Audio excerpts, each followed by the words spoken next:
Thank you for all being here as we take a major new step to support our incredible military family, something that we've been working on for a long time. I guess you could say for decades.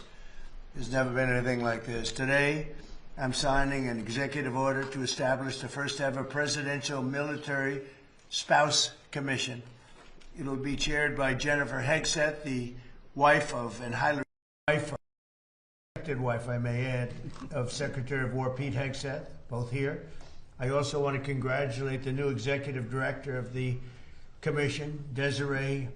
So where's Desiree? Where are you, Desiree? You do such a good job.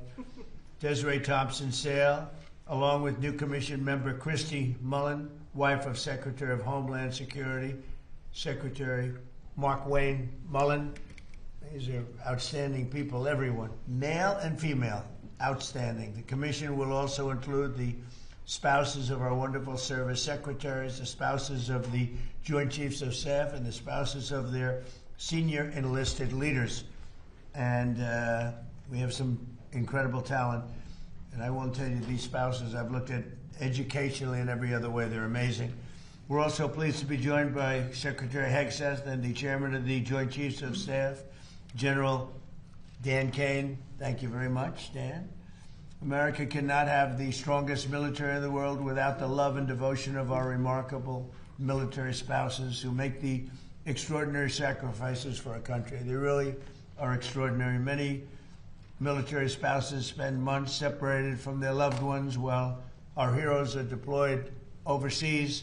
Military families also endure frequent moves and other unique challenges, and the challenges are legendary. They write books about them. This commission will provide recommendations for improving the quality of life for military spouses so that we can better support both our military families and the entire United States Armed Forces.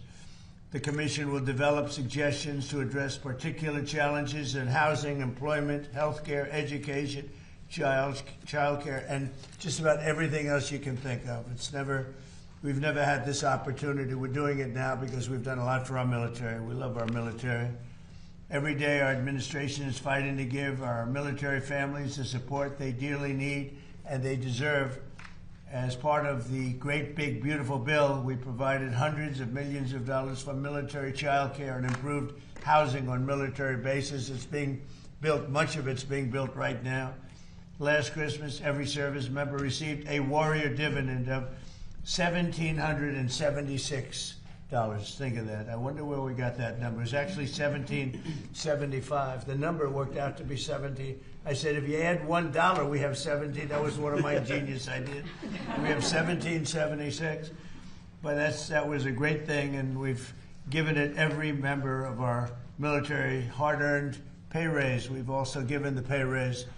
The commission will help ensure we continue to give military spouses our very best so our military can continue to be the strongest military anywhere in the world, and we're proving that. As you know, we had a conflict with Venezuela, worked out very well, and we have a conflict with Iran, and that's working out very well, very, very well. So now I'd like to ask Jennifer Hegseth to say a few words, followed by Pete, General Kane, and then I will sign the executive order putting this into play. And it's an order that's long overdue as far as I'm concerned, like by decades. And we're going to do a real job with it. And Jennifer, if you will, please. Well, Mr. President, you have been a champion for the military, and we are so grateful for that, and that continues today. And like you said, these are generational issues that are long overdue to address. And we have the most amazing women here who have decades of experience as military spouses themselves to take a look at it. There's really nothing we're going to find that they haven't experienced. And so between what they've experienced and what they know, we're going to really tackle these things. And I've spent the last year traveling around, meeting with military spouses and families around the world and around the country, and it's the same from Kentucky to Singapore. It's housing, it's healthcare, it's employment, it's childcare, it's education, and so we're going to take a look at all of those things. Even one of the women up here, I won't say who, but was a paramedic, and as they moved from state to state, she could not get the license. Switch to that state in time before you move again, before you PCS, and it makes it really difficult for these families to survive, let alone all the other sacrifices we're asking for them. So this is a big deal today. We're super grateful. Every time Pete travels around, Secretary Hegseth travels around talking to the troops, Pete tells them the president has your back, and now the families know that you have their back too. And we are grateful. Thank you. Thank you, Jennifer. Great job. Thank you. How about you say something first, and then I can't then really we'll go top back that. into the general. You're not going to top I can't it. top that, Mr. President. Give it a shot. You're not going to. You know, it's Good job. It's true. Strong families equal strong formations. I mean, when you look at it from a military perspective as a secretary, our job is to make sure our troops are prepared and ready on behalf of the nation. And if your family's not taken care of, then it causes hesitations and complications for the warfighters up front. And so we say often, and we mean it, no soldier, no Marine, no member of the Joint Force serves alone. And so if we can address the issues of housing and make sure it's quality housing, make sure employment opportunities are maxed out, make sure child care is taken care of, make sure DOWIA schools are the best in the world so that our military kids are being educated, the trade skills they might want to take the next chapter in life. If that warfighter knows that their family is good to go, they will go the extra mile, which is what our nation asks. So we're in for this. Is not one of those window dressing efforts.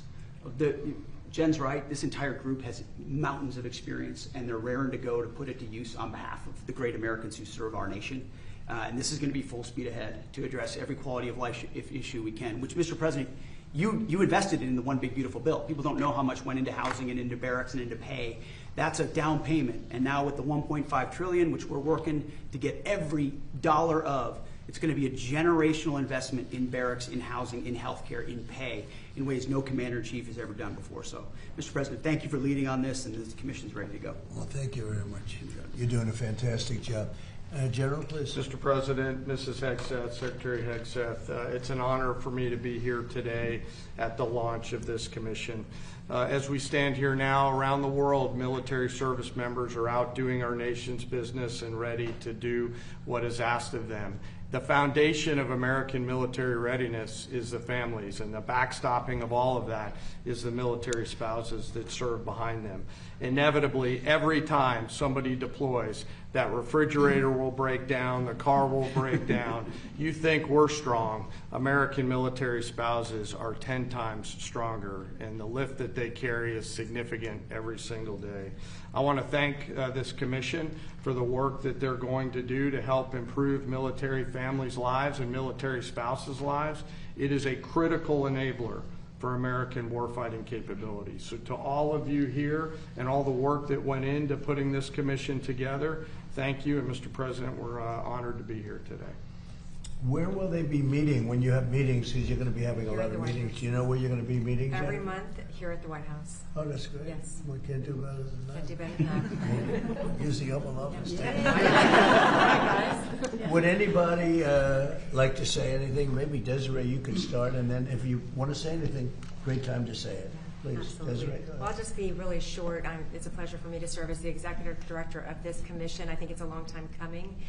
It's a little bit of a pet project out of my office, simply because we have the Chief of Staff of the Air Force's wife that has been inspirational for this. She's a 41-year spouse. But collectively, this group has over 400 years of experience as an active duty military spouse. 400. And they've probably moved about 300 times. So if you can imagine that level of experience coming to this commission and solving real problems for the future of our military spouses and families, it's just an incredible thing that you're doing, President Trump, actually asking them to solve these problems and give you good recommendations, and we're happy to help them do that. So, you know, we have Desiree's been with us for a long time, and she's directly and indirectly done what she's doing for a long, long time, covered numerous presidents, and she basically responds to the public when the public, they send things. Sometimes they send gifts. Actually, it amounts to millions of dollars in small money. And I said, well, what happens to that money? They send it back, or they do charitable work, but it's literally millions. They send it to me. I should be able to get it. She won't give it to me. I should be entitled to it. No, but they send it to me as just a gesture. But they write thousands and hundreds of thousands of letters, and she's got a staff that's all volunteer. And I have one question: How do I compare in terms of response with other presidents of the past? No comparison, sir. No. Is that good or bad? No, it's good. Actually, it's very good. It's very Yeah. good. We do okay? You do great. A little more than Sleepy Joe? 100% A little bit more? positive. Yes. I think so. Thank you. Thank you. Does anybody have anything to say, or a question, or statement? Would you like to make a statement? Yes, Can I please. just say, I'm so excited. We've served with the Wolfsbachs now for a number of years, and I've seen them champion the enlisted corps. As the spouse of a senior enlisted leader, it's pretty easy for something amazing like this to happen and not include the enlisted corps, the senior enlisted leaders from the enlisted corps. It means the world to me that this started with them in mind. And I don't know if you remember, but a few years ago, my husband was serving in Alaska, and before you got on the plane, he asked your detail if he could ask you a question, and he asked if you would FaceTime me, and you did. And it meant the world. People I respect. You're getting ready to get on the plane, and this E9, this enlisted command chief, asked you to FaceTime me, and you put your arm around him and you said, "He's doing a good job, take good care of him."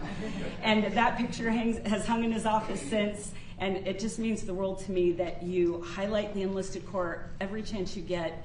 And I love to tell people that story, that you took the time That's so for. nice. Thank you very much. Say hello. Okay. I remember. Please, anybody else? Mr. President, this is Cindy Wilsbach, who's humble to That's her right. core and has had a significant role in putting this commission together. So I just want to highlight Would you like Cindy's to work. say something? I would just like to say this is a red letter day for me. Just the honor that I feel to be surrounded by these spouses who, what I like to say is, we serve by oath or by vow. We didn't all raise our right hand to take an oath, but we began serving this great nation when we extended our left hand and said a vow to the person that we love that serves this country. And we represent people that are at the end of their careers. We have served decades, 20, 30, 40 years of service. This is about the legacy that we leave for the people that come after us, That's for these great. people who have children who are serving now, or for families that we say, we love you, we care about you, and we are the greatest military in the world, and part of that is taking care of our families, and that's what this commission will And do. your husband is highly respected, I have to tell you that, by everybody, by everybody. Anybody over here? Yes, please. Mr. President, on behalf of the Coast Guard, we cannot thank you enough for the amount of money that you have put into our organization. We are beyond excited about the new potentials that we have. We can just feel it, the whole Coast Guard. Every time we go to visit our different units and our families, people are super Including excited. 11 ice cutters, right? Absolutely, I'll be talking, It's yes. going to be beautiful. Yes, sir, yes, sir. They had one, Russia has 48. They had one, and it was 50 years old, and you're going to soon be getting 11 brand new ones atop of the line, so that's a big, Well, that's a our big people difference. are very thrilled and super excited and very thankful to you. That's So great. thank you, sir. Thank you very much. Good. Anybody else like to say? Last chance. That's it? So I'm going to sign this, and it's a real honor. And then if you like, you could ask questions of the people, and or me if you want.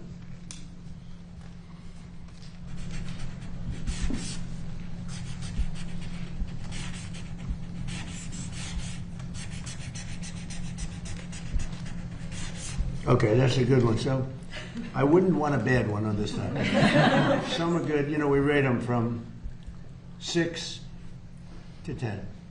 6 is usually when I'm standing up holding it. You can't do a very good one, but that's a 10. So you deserve a 10 too.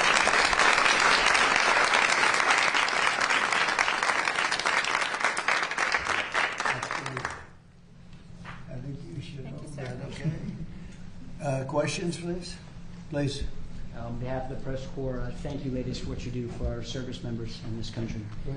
Mr. President, are the talks with Iran now off and are airstrikes No, back they're on? on. They're going on right now. It's an amazing thing. We have a little problem with Iran because we have many talks and we'll say we have or we don't have. You know, we're straight about it. But they deny, but they're not denying it now. They just put out a statement not denying it. But for some reason, they, when they're talking, they don't like saying that they're talking. So I say, wait, we're in talks. Big deal. We're in talks. And they'll sometimes deny it, even though they spend hours and hours together talking. No, the talks are going along. We're going to hit them very hard yesterday, very, very hard, harder than any attack.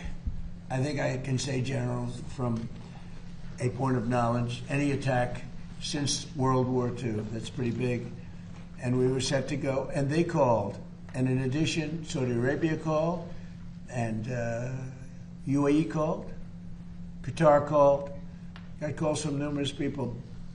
I don't want to use the word begging, but some were, in particular, Iran did not want to be hit. And they said, we want to talk. We want to talk about the Strait, but more importantly, from my standpoint, we want to talk about the denuclearization of Iran, because it's what it's all about. This is why I'm doing this. And it should have been done. It's now 50 years. We keep saying 47 years, but 3 years have gone by. But it's for 50 years that other presidents should have been doing or other countries. Didn't have to be us, but other countries. And nobody did it. And it was time, and we hit them hard with the B-2s more than a year ago now. And that knocked out their capability, their potential capability. We've done a great job. But when we talk, we say we're talking. If we're not talking, when you ask me, no, we're not talking, I'll say it. But we are talking right now. We're talking. And we're talking at the request of Iran, backed by Saudi Arabia, backed by UAE, and backed by Qatar in particular, but others also. Many countries called. The leaders of many, I'm friendly with a lot of them, almost all of them, one way or the other, and they all wanted to give this a last chance. This is a last chance. This is not something that, if it doesn't happen, this is a last chance for them to sign a good document. Yeah, please. Mr. President, New York City Mayor Zoran Mamdani is requiring an ID to access his government-run grocery stores. What then is your message to Democrats who do not want to pass the Save America Act and ensure, ID at the ballot box? When was this announced? This was just announced. Yeah, I heard about it. Yeah. Well, I wish they'd have an ID to access the voting booth. You know, they don't want to access the voting booth with any identification. We want voter ID, and we want proof of citizenship. Well, he also had a thing where you had to have 2 different IDs to shovel snow during the winter, right? So that's a very friendly question. I like her. Who are you with? One American News, sir. Very good. All right. Good question. Very good. A good group, too. Almost 20 GOP senators who have pledged to stay in D.C. to pass the Save America Act. So what's your message to the rest of the senators who are still on their summer recess? I think there's nothing more important than the Save America Act. I think they should stay. They do what they want, but I think they should stay. Mr. President, I think it's so important to get it passed. Yeah. Mr. President, where are the Iran talks, and what are your Well, requirements you'll find right out now? today or tomorrow. I mean, they're going to go quickly, one way or the other. It's not very complex. We're talking about the Strait, the opening of the Strait, having it open literally by tomorrow, completely open. And that's phase 1. And phase 2 is we then will talk about the nuclear capacity, the nuclear, as we've been mentioned. Basically, it's, I think, the denuclearization of Iran. Has to happen. And that'll be the second phase. But the first phase is the opening of the Straits. The second phase will be the denuclearization, and that'll take a little while. But we're very strong on it. They cannot have a nuclear weapon. Iran cannot have a nuclear weapon, and I have never changed in that. Yeah, please, in the back. Thank you, Mr. President. You said that if Democrats get back into power, what is happening in Spain awaits America.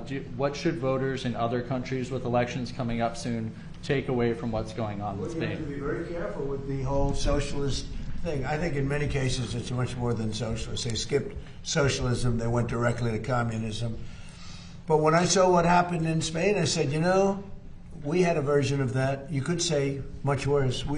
We allowed 25 million people under Joe Biden, the Democrats. We had open borders, and countries all over the world, almost all of them, sent people that they don't want into our country. And we've gotten a lot of them out, and we're getting more, including murders. And I always said 11,888. That was the number of murders. Many of them committed more than one murder. And we're going to be just like that if you put these lunatics in that I see running for office. They had We had an open border a year and a half ago. We had the worst border in the history of our country. Now we have the best border. We haven't had one person come in, and this is done by the Democrats, not by left-leaning people. They do charts. And they have, in 15 months, not one person has come in through our southern border illegally. Now, that's pretty amazing. I'd say maybe 10, maybe 15. They say none. And believe me, if they did, they'd love to report it. But you could go outside in those vast plazas where hundreds of thousands of people gathered when they stormed our country, just like they did, in my opinion, worse, just like they did to Spain. They stormed our country. And those borders are, those big plazas that were built, they put concrete down. And now you look at them, and there's grass growing in the cracks. Nobody comes up because they know they're not going to get through. And if they do get through, they're going to be taken out, brought back to their country. So we've done a fantastic job. You know, somebody said you did it too fast. I did it in 30 days, my first 30 days. Biden couldn't do it. He couldn't get it done. He tried at the end. He tried to do something because it was so overwhelming. It was so bad politically. But we did it in 30 days. Somebody said you should have taken a year and a half or 2 years completed because everyone forgets. Even my speechwriters, they say, sir, nobody wants to hear about the border anymore. You've done it. It's an incredible job you've done, but nobody wants to hear about it. And I should have taken a couple of years to do it because, and it actually was, the public has about a 2-year, people do, they have a 2-year memory for certain things. They have a 2-week memory. I may have gotten elected, certainly partially on the border, and because we did such a great job, it was a long time ago. I did it twice. I did it in 2016 when it was bad, but I did it this last time when it was really bad. It was, Steve, I would say many, many times worse than it was in 2016. 2016 was bad, but what we just had a year and a half ago, that was the worst border maybe in world history. There's not a third world country that would have allowed that to happen, where people coming in from prisons and people coming in from mental institutions and people forced in by government, because these are the people that those governments, those countries, I know them all, they didn't want. And they walked into a country totally unvetted, totally unchecked. Not anymore. Nobody comes in, except if they come in legally. Yeah, please. Thank you, Mr. President. Yesterday you Who were... are you with, Liz? I'm with the Washington Examiner, sir. Good. They're doing good. They've been very nice to me. You were asked yesterday whether Representative Max Miller should resign from Congress of the allegations, and you said that you'd have a look at it. Yeah. Have you thought about that? And also, do you think... Well, it's a very sad thing. I know Max. He's a good person. I mean, I always thought he was a very good person. And I'm going to let the families figure that out. You know, those families, I know they're working on it. It's a very sad thing, especially when you know somebody so well, to be going through that. But it's accusations, and I'm going to let them figure that out. Yeah, please. Mr. President, did you sign off on Todd Blanche rescinding the anti-weaponization fund? And also, there are Democrats right now who say there's essentially 2 tax codes. There's the Trump family tax code and a normal people tax code. Why do you think that your family deserves some level of special exemption when it comes to the auditing of taxes? Well, I'll go into that. First of all, I had a 10-year case that was settled until I announced I was running for office. It was a settled deal like I've been doing all my life. I've been audited every year for my entire life, which I have a lot of wealthy friends who were never audited. To this day, they were never audited. I was audited. And my deal was settled. In writing, it was settled, subject to final approval. Then I announced I was running for president, and all they did was haunt me with it. They ended the settlement, and they went after me illegally. And they did a lot of bad things to me like they did to other people. And I was treated very unfairly by the IRS. It was weaponized against me. Think of it. I had a case this is a 10-year-old case. And it was settled. It was done. The case was over. I announced I'm running for president, and they terminated the settlement in Washington. And they went after me. And what they did here was frankly, if you talk about reparations or if you talk about payment, what they did to me, I had a very good case against them. So this was a case that was settled, that when I decided to run for president, right at the beginning, this is a long time, it's been going on for a long time, they terminated the settlement, which is something that never happened before. We have letters from the biggest law firms in Washington saying that this case is nonsense, just like the Russia was nonsense, a weaponized government. And so that's that, and most people understand that.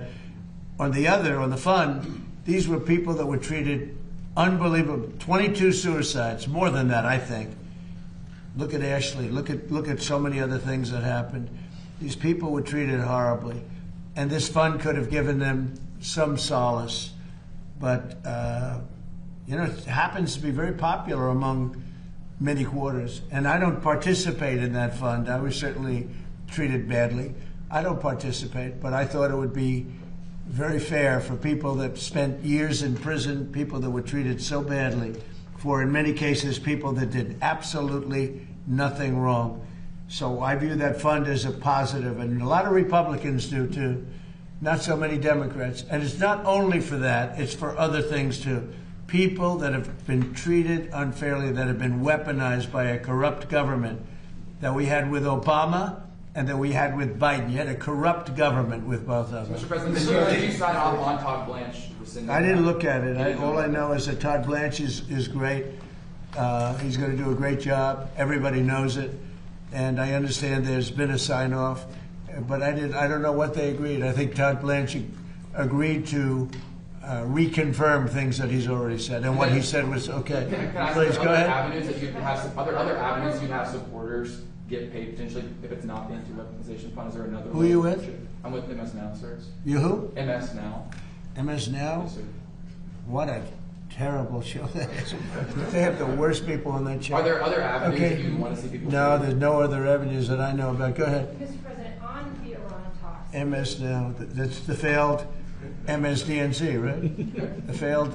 They failed. They gave it a new name. You know why? Because nobody watched it. Go ahead. And fewer people are watching it now. On the Iran talks, is there discussions? Is Iran willing to return to a fully free navigation of the strait? Is that on the table? Say it again differently. Would Iran be willing to return to fully free navigation of the It has to be. I'm not going to let them charge. Would you If anybody's going to charge, we'll charge. We're the one that has total control. We have total control. You know, we have a thing called a blockade with his Navy. And that Navy is, they call it a wall of steel, the United States wall of steel. And no, there's not going to be charging. We're not talking about charging at all. There won't be charging. Yeah, please, in the back. Mr. President, you said last week that illegal immigration... Who are you with? GBUs. You said that illegal immigration is killing the UK. Nigel Farage today has proposed the use of the Royal Navy to combat small boats crossing the Channel. Do you think that European nations, including the UK, should be using their militaries to stop illegal immigration? Look, you have to stop illegal immigration in Europe. I know Europe better than anybody, better than the people that run it, and I have great relationships. Two things are killing Europe. Number one is immigration. Number two is energy. Like the UK, when you look at the UK, they have one of the best energy fields in the world, North Sea oil. Now, I think your new prime minister is going to actually open up from what I hear, I spoke to him, and he sounded terrific on this subject. But you open it up, you'll be a wealthy country. You keep it closed, you're going to be a bankrupt country, which is what you are now. Essentially, you're a bankrupt country. You have one of the greatest energy fields, the North Sea oil, one of the greatest fields in the world. You know, the UK buys its energy from Norway, who gets the energy from the North Sea, from not as vibrant a part of the North Sea oil was. You're sitting on top of gold, better than gold, and you don't do anything with it. It doesn't work. You don't allow the oil companies in, and it doesn't work. And I spoke with your new prime minister. I was very impressed, and he sort of indicated to me, I said, look, you can be a wealthy country or a bankrupt country. You have your choice. Not every country has that choice. Almost no country has that choice. But in the case of the UK, Scotland, I'm talking about Scotland, right off the shore, in Aberdeen, Scotland. Aberdeen was the oil capital of Europe for years. And then one day the Liberals got in and they closed it. And your energy rates have quadrupled. You have among the highest energy prices in the world. You could cut them in half. You could give away free energy if you'd open up the North Sea. And it's good for another 500 years, maybe more, probably 1,000 years. Has our new Prime Minister restored your faith in the leadership of Britain? Or has our new Prime Minister restored your faith in the leadership of Britain, or do you think it's too late? Look, I think we're going to have a very good relationship. We'll see. I'm not going to tell him how to run his country, but I can tell you, immigration is an incredible problem for Europe. You're allowing people in that in many cases are not going to help you. I'm going to be nice. They're not going to help you. And the people that are there, people from your country, people from other countries that have been there for a long time and did a great job, beautiful place. You know, look, I love it. You know, my parents both came from Europe indirectly. So a German, Scot, and you know, it's like one of those things. It's very sad. When I see what's happening to Europe, it's very sad to me. But they have a problem with immigration. They have a problem with energy. You have windmills all over the place. Windmills, you lose your shirt. Any country with windmills is a loser, okay? You just have to look. If they have windmills, they're a loser. Because you lose money with windmills. Mr. President. Yeah, please, go ahead. Thank you, Mr. President. Go ahead, who are you with? John Fredericks Media. Yeah, that's right. Original name. What was your name before? John Fredericks. Go ahead, John. Mark. Two domestic questions, sir. The first one is, Exxon and Chevron, Integrated Oil U.S., just announced record profits second quarter. Unbelievable. For Exxon, for instance, 14 billion highest they've had in over a decade. For Chevron for the quarter, highest in history. By 12 times. On the back. You saw that? Yes. Yeah. I mean, it's unbelievable. On the backs. I don't like it. Workers paying higher gas. Yeah. Is our... They're making too much money, okay? Based on a shortage, they're making too much money. I don't like it. And I should be the last one to say, because I'm a big free enterprise guy, nobody bigger. And, you know, you're going to see oil, when we're finished with Iran, you're going to see the prices drop through the floor. But they made too much money, too much money. Chevron, too much money. ExxonMobil, too much money. When you look at one company where they made 12 times what they made the year before, they're going to give some of that back to the public. And they better cut the retail price, the consumer price. Too much money. You're surprised I'm saying it? I'll say it loud and clear. I'm not happy about it. Go ahead. Go ahead. Just one. For those of us here that live in Washington, D.C. with our families, like I do, the renaissance of the city that you've been able to do in 18 months is incredible. I hope you heard the... Did you hear that, everybody? The renaissance of Washington, D.C. in 15, 16 months is incredible, and it is. It's clean, it's safe, and you haven't seen anything yet. We're replacing all of the grass that hasn't been replaced in the fields, all the beautiful fields where the grass is. You know, grass is like humans. It has a life. This grass hasn't been changed in 100 years. We're doing all the fields. We're doing most of the graffiti is moved. But the most important thing is it's been beautified. We did 78 monuments and fountains and waterfalls, and they went from being horrible, mostly graffiti said, most of them for 25 years never worked. They haven't worked. And it's a renaissance, like you use the word renaissance, but it's a renaissance. But the biggest thing is we have very little crime now. This was the crime capital, frankly, of the world. It was the most unsafe capital of any country in the world. Now it's one of the safest, and it's one of the safest places in the United States. And people are coming down. You see it, the tourism in Washington, everyone's safe now. Nobody's getting mugged, shot. We used to lose 3 people a week, death. That's the least, I mean, it's 3 people in terms of death.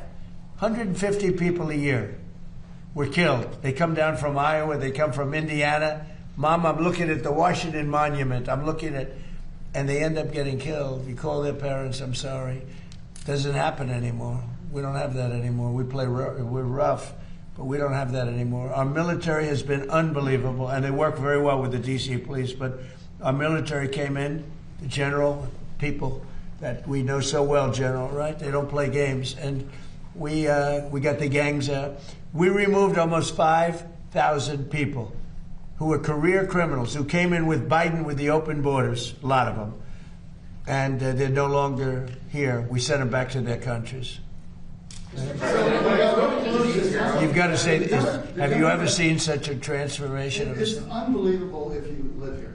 It's just, you don't want to go back. And now you can walk to work, you can walk to the White House. The people in the White House, they tell me, sir, thank you. They're thanking me all the time. They used to have to take Uber, and the Uber would be robbed, okay? They weren't even said. They'd go to a restaurant, and they'd feel safe at a restaurant, and then the restaurant would be robbed. Do you know the restaurants were all closing? And now you can't, if you're a restaurateur, you can't get a restaurant. You literally can't. The restaurants are booming. Crime is down 92%, maybe more. I want to get down 100%. You know, the greatest statistic, though, that you have is that 2% of the people create 91% of the crime. You can really handle that. And we've moved almost 5,000 people out. They're criminals, career criminals. We moved that, or in some cases they're in jail. In some cases, they were so bad, they came in through Biden. They're so bad, we don't want to move them out. We want to put them in jails because we're afraid they're going to come back in somehow. So I appreciate you saying that. Would you consider going to Congress if they come in and try to roll it back, the new Democratic mayor? Well, you had a mayor who's, I guess she's a communist. I mean, she says she's a socialist, but I guess she's a communist, basically what she says. But I have not met her yet. I look forward to meeting her. Would I federalize? Basically, you're saying federalize D.C. Yeah, well, I'm allowed to do that. Would I do it? If they want to, we took something that was in deep trouble. It was a graffiti-filled, crime-filled mess. We turned it into Shangri-La. We turned it into a great place. Look outside. Look what's happening. Look at the beautiful ballroom and military center. It's a military center, much more than, we have a drone port on top. Look at the grass in front of the White House being all replaced with the top stuff. The parks are all being replaced. It starts very soon, actually. We'll do one at a time. It's about 700 acres of parks. They're all going to have brand new, the best grass you can get. Scots. You know Scots? Scots Miracle-Gro. They're doing it. They do great grass. What can I tell you? I got to give them a plug because they did the White House for free. Sir, a friend of mine, a guy that, he's terrific. We'd like to give you new grass at the White House. I said, I'll take it. How much? He said, free. I'll take it. One of those things. Thank you. Thank you very much. Mr. President, this is at least the 5th time you've turned off airstrikes against Iran since April to negotiate. What is your message to the American people who are wondering what has changed this time? Why should it be any different? Well, you don't know. I don't know. I think we're going to maybe get something, but I want to give them every last chance before decapitation. Very tough to do what we have planned, still planned. We'll see what happens. But it's a very, very tough thing to do. I think I'm very proud of the fact that I'll give people a chance. This is a big move. To do an attack that big on a country, I'd rather not do it. Now, we've already, through lots of large attacks, but they were normal large. Hopefully they'll come to their senses, because what happened, cannot have a nuclear weapon, but hopefully they'll come to their senses. So they called me and they said, please don't attack, we'll make a deal. That's the real truth, and everyone knows it. And who wouldn't call? And they found out through leaks and sleazebags, a lot of sleazebags, leakers. Leakers should be put in jail. They have to strengthen up the laws for leakers. But in this case, leakers helped, because they said the severity of the attack, and Iran knew it. They knew what was coming. It was going to come last night, and it would have gone on for a long time, and there'd be essentially very little left. There'd be nothing left. And if I'm given a chance to let a lot of people live, I want to give that chance. So I'm under no time constraint. I don't happen to be running, but a lot of very good Republicans are running. And you have a sick ideology taking place right now that, hopefully they'll be defeated, because they'll destroy the country if they ever take over. But this desk is like a blocking desk, no matter who gets in. If it's bad, I block, and I'm good at blocking. If it's bad, if it's stupid things like the things they want to do, we want to get rid of the U.S. Senate. I don't like a lot of senators, to be honest with you. I don't want to get rid of the Senate. We want to get rid of the Supreme Court. They want to put now 21 or 23 people, that's the real, on the Supreme Court, or get rid of it. They want to get rid of the presidency. They want to have an appointed executive running. That's a communist thing, you know? That's a communist thing. These are sick people. And, you know, I said it the other day, and it maybe doesn't sound that important, but when a country goes bad, like look at the blue cities, what do they have in common, aside from massive crime? Much more crime. The Republicans have very little crime. But what do the blue cities have in mind? And also you can say this with nations when they go bad. The blue cities have something in common: crime, high crime, vicious, violent crime. But what do they have in common? They're all dirty. They're filthy dirty. Their streets are dirty. Their streets smell. Their storefronts are broken. Their trees are all gross. Everything about the place is dirty. And I don't want to mention any specific city. It's really all of them. But you go into these cities that are blue, they're crime-ridden and they're filthy dirty. They're like Washington, D.C. was a year and a half ago, with graffiti all over the place, with crime all over the place, with people afraid to be here. You had to be ashamed of your capital. Some of the most beautiful buildings built in the real time. Like you look at the Supreme Court building and they put graffiti on it. The most beautiful columns I've ever seen. In fact, our columns are going to be nicer at the ballroom. I said, I want the Supreme Court, but better. But you look at those columns, how magnificent, and then you see graffiti on the side of the building. No artistry, just bad people. But the one thing they all have in common, crime, the two things, crime, but they're disgusting. They're filthy dirty. The streets are dirty. They have people lying all over the street doing you know what. They're all the same. And this is what we're going to put in it. Not going to happen in our country. Go ahead, please. Yeah, in the back. When someone, me, sir, Go ahead. when a group, Well, let him go. Then you. I'm sorry. He was very rude to you, right? Go ahead. Who are you with? I'm with Real America's Voice, sir. Sir, when a group such as the Haitians lose their temporary protective status, how soon should they be bussed and flown out? Well, we had a big victory in court on temporary, you know, the protected status. And I largely leave it up to my people. But we've had people here for many years and they were here temporarily. You know, we had people coming in and they've been here for many, many years. And they had a tragedy in their country. They had, sometimes it was storms, or it was, you know, it was hurricanes. And they come in and, you know, they're here for 12 years, 14 years. So something's got to be done. Yeah, please. Have you spoken to Jeanine Pirro about her decision to drop her? No, Jeanine Pirro made a mistake. There was vandalism. I just told you we did, I think, 78. One of the things was the reflecting pool. Hasn't worked since 1922 because it always leaked. It always leaked from 1922. You know, it's the largest, longest pool ever and all that. The concept is beautiful, but it always leaked because of the size, because of maintenance, whatever. But it was built in 1922, and from the day it was built, it leaked. Biden spent $58 million. Barack Hussein Obama spent much more than that. He said, I have an idea. Let's take the water from the Potomac.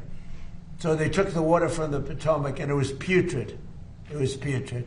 It was a disaster. Biden was a disaster. I said, I'm going to get that fixed, along with Doug Burgum and Department of Interior. And we worked hard on that. Now, we worked hard on all 70. It's actually, I think, 81 now. You saw the new horses that just opened by the bridge with the gold. That was the way they were many years ago. Now they look better than they did many years ago. But these monuments look better than they did when they were originally built. Not just a little fix-up. We made them the way they were, plus. And everyone's so proud. The biggest, one of the bigger jobs was, not really the biggest, believe it or not, but one of the biggest was the reflecting pool. And we did a great job. We sandblasted the stone outside. It was granite, so it has a long life. We did a great job. we got very expensive material to put on top of the surface that always leaked because it was stone. It was a stone surface. Always leaked. And we put it on, and it was beautiful. Now, we have photographs or tapes, like moving cameras, right? We have them where people are on the side cutting it with a box knife. Now, I'm not saying I was 100% thrilled with the contractor, but the contractor was rushing. We wanted to get it open for July 4th, and we got it done. But in addition, there was vandalism. Number one, look at the grass, where the grass was all knocked out with a very, very powerful ingredient that we know very well what it is. I'm not going to say the name because people get ideas. And they put a terrible phrase, I won't say that either, but a terrible phrase on a massive piece of grass that we had just replaced. Kill the grass. We had to replace the grass. A lot of grass. In addition, they took knives or cutters and they cut the material. It's material. And they put their hands and they pulled it. And there was also some maintenance things that we would have routinely fixed. But we had that up and it was perfect. And then you had the bubblers, which get rid of the, what forms in the water. And that works great, but they turned it off because of the fight. Because it competed a little bit of noise during the fight. They turned it off. And it grows very rapidly in the water, but that actually works very well. And that's all. So now we're just about set to reopen it. And we had to replace cut areas where they cut it and ripped it. But there's a tape, and Jesse Waters, by the way, did a whole big thing on it. There's a tape that's out there that I posted on Truth, where you have people leaning over the side, the weakest part because of the flexibility. It moves. It's very complicated. It moves. And the softest part has to be flexible. And that's the stuff you can cut. And these guys knew what they were doing. And they cut all the way along the base. Cut, cut, cut. Now, when Janine looked at it, it was the day after the 4th of July with the largest fireworks display in the world. And the stuff was laying all over the pool, the fireworks, because they used the pool as one of the, and it was all over the pool. It was the day after, very shortly thereafter. But that was working beautifully, and it was vandalized. And if you look at the tape, now the tape isn't a great tape in the sense that it's a little hard to say who it exactly was. But it was people cutting this very expensive material, waterproofing material.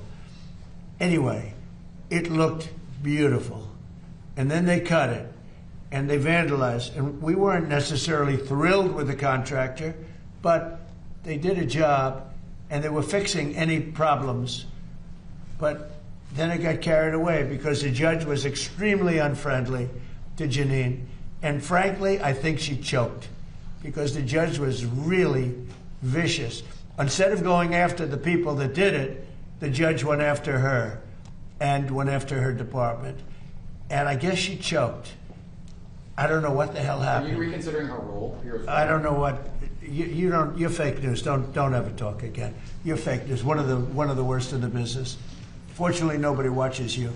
But something happened. There was vandalism there, and there was some things from the contractor which we would fix. But it's almost complete, and when it opens, it's incredible. It's really incredible. But remember this: it leaked from 1922. It opened in 1922. They never solved the leak problem because it was stone, and the cracks with the stone. Stone is really not a waterproofing material. We essentially use a very high-grade swimming pool type material, which was my idea. I was very proud of that idea. And by the way, I didn't know the contractor. Everyone said the contractor. I didn't know the contractor. But when it was completed, it was perfect. But then somebody went in and cut it, just like they did the grass. Nobody talks about the grass. The grass have helicopter pictures of what they did. Wasn't it 87? Right? Do you know what they did, right? Did you see what they did? Did you see what they wrote? What did they write? 8647. That's right. 86, 47. They 86 him. So it's 86, 47. They didn't do 45. At least they left 45 out. But they, and massive letters on the grass, 86, 47. And nobody talked about that. That was vandalism too. We had to replace all that grass. It was a tremendous amount of grass. Because when you hit it with this poison, it's acid, it kills the grass no matter how. You can't even clean it, even if you got there right after. It's very powerful stuff. I know it well. So people did great damage to this thing because they're sick people. You know who's representing the man is a man from Crew, a sleazebag who's been suing me for my whole political, hasn't won, he's lost all the time. But Crew, do you know what Crew is? It's a third-rate operation that's supposed to be a charity, but it's not. They used it for political reasons. So we should be proud of our monuments, and we should be proud of our city. And, you know, that was open before they did the damage. It was open. It never looked more beautiful. It looked like a mirror. And that's what it was supposed to be. It was a very dark color, because otherwise you don't see it as a reflecting pool. And it looked beautiful. Well, it'll look just as... It'll be fixed and open over the next week and a half, 2 weeks. Mr. President. Okay. One more. Yeah. What are you putting for emissions? Well, you have a very interesting...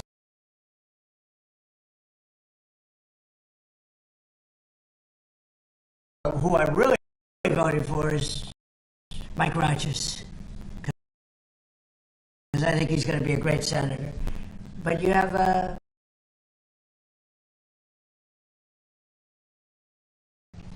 communist versus a socialist. That's the way I look at it.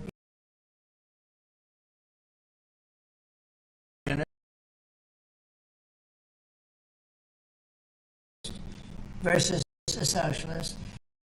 It looks like the communist is